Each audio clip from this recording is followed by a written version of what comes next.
Welcome back, everyone, to Random Rants of the Plaid Guy. How you doing? All right. So I promised you 2 reviews in a week, and here's the other one. And it's going to be To Wong Foo, Thanks for Everything, Love Julie Newmar. This was a very interesting movie. If you haven't seen the movie or not familiar with it, it was a movie released very much in the early 90s. Stars Patrick Swayze, it stars John Leguizamo and Wesley Snipes as 3 drag queens. And they're in drag for pretty much the whole movie. And it's an interesting movie because I feel like this is a movie that would still be relevant today as it was 20 some odd years ago. But the storyline concerns that Patrick Swayze's character and Wesley Snipes' character win, I believe, Miss New York Drag Queen of the Year, and they're invited to go to LA for the International Championship. Now, the problem arises in they find John Leguizamo's character, who was competing, who locks herself away and cries. They feel bad, so they invite her to come with them to LA for the big event. And then they find, I'm not kidding, Robin Williams as John Jacob Jingleheimer Schmidt, who agrees to exchange their plane tickets for cash so they can buy a car. While they're on their way, they stop by in Schneidersville, which is this little podunk West Virginia kind of town. They stop by there, and that's where the rest of the story takes place. I was expecting a road trip kind of movie, and this would be one of the many stops, but no, the entire rest of the action of the movie takes place in Schneidersville, and a lot of it is not really one central plot with a villain or anything. I mean, Chris Penn, who is Sean Penn's brother back when he was alive, he unfortunately passed away of heart attack, I believe, due to drug overdose, but he plays this redneck sheriff who's trying to hunt him down, who they believe he's dead through half the movie. But it's a good movie. I liked it. It was different in the factor of it's actually three different and actually multiple different plot lines all branching together and coming together. It's more of a character study rather than a B, C, D kind of movie, which they get to the International Drag Championships. Oh, but the name of the movie, To Wong Foo, Thanks for Everything, Julie Newmar, comes from a photo that when they meet John Jacob Jingleheimer Schmidt, they meet him in this Chinese restaurant. And apparently it's a famous Chinese restaurant. One of the bartenders there was Wong Foo, who apparently used to bartend back when Julie Newmar was there in the 50s and 60s. But apparently he was instrumental in helping her career and everything, which is why she left him that photo. And Julie Newmar is, like they say, statuesque doesn't even begin to pick. When she was in her prime back in the 60s, just, Jesus Christ, she was carved like she was a woman. But anyway, she was also one of the original Catwomen in the Adam West Batman show, which if you haven't seen that, go back and watch that, because there's a lot of adult jokes in that show that really go over your head. But it was a different movie in the factor of I wasn't expecting what I got, and I'm happy for it. I did like the movie.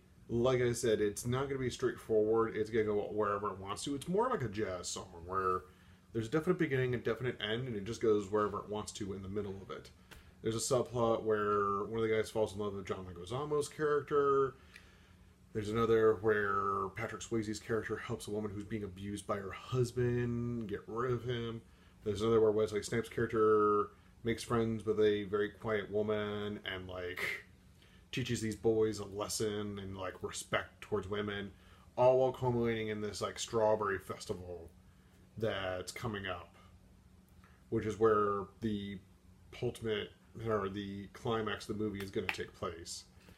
But if you're looking for a feel-good movie, this is definitely right up there. I was thinking, and actually a friend of mine texted me, he's like, hey, watch this movie before it goes off Netflix. And I was like, oh, I haven't seen this before. So I turned it on and started watching it, which is how I got into it. The only thing I would say is I would have actually liked queer actors playing the drag characters. There were a lot of times I could tell it was Patrick Swayze, Wesley Snipes, and John Leguizamo. And if you aren't familiar with drag or haven't been to a drag show, it's all about the blending and like the making you question of whether or not it's male or female. It's very much a refined art, and it's very hard to describe unless you've actually seen a drag show to really know what I'm talking about, really actually able to appreciate it. These ladies like go through pain for their art, and it really shows. But I would have rather liked, and I wonder if that was in their contracts or something where they had to make it known that it was them.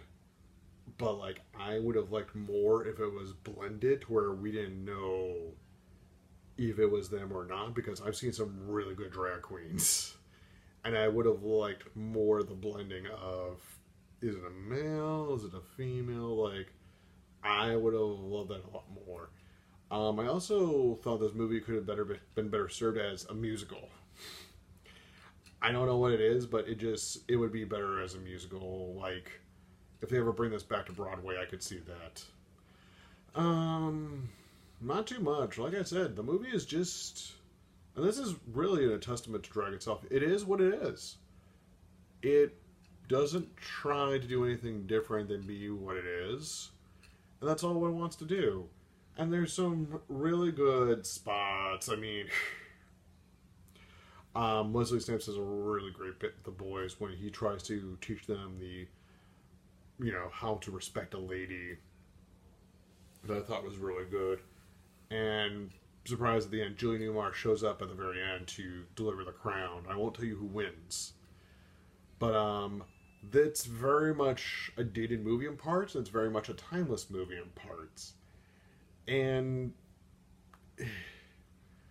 like I said, it's just very hard to describe. And from what I understood, like, each one of the actors had to audition. And apparently Patrick Swayze, he was supposed to give a 15-minute audition. He gave a 30-minute audition, and he had to do a monologue. And his monologue was about how when he was a boy, he wanted to study ballet and acting. And all the other boys teased him and made fun of him and bullied him for it. And how he struck through that. By the way, we are a lesser people without Patrick Swayze in this world.